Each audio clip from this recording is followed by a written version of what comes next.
खानेवाल में बिजली चोरों के खिलाफ क्रैकडाउन। नून लीग की रहनुमा राना इरफान बिजली चोरी करते हुए पकड़े गए। वापडा टीम ने छापा मारकर ट्रांसफार्मर तहवील में ले लिया। आपको बता रहे हैं कि खानेवाल में बिजली चोरों के खिलाफ क्रैकडाउन जारी है।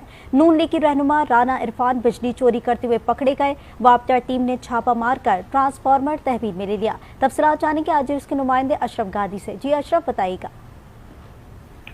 जी बिल्कुल, हुकूमत पाकिस्तान की हिदायत पर ये बिजली चोरों के खिलाफ जो है क्रैकडाउन जारी किया गया है। इसी तरह खानेवाल में भी जो है ये बिजली चोरों के खिलाफ क्रैकडाउन शुरू कर दिया गया है। खानेवाल की तहसील कबीरवाला में ये साबिक एमपीए के उम्मीदवार हैं मुस्लिम लीग नून के राना इरफान और इनके भाई राना अब्दुर्रहमान।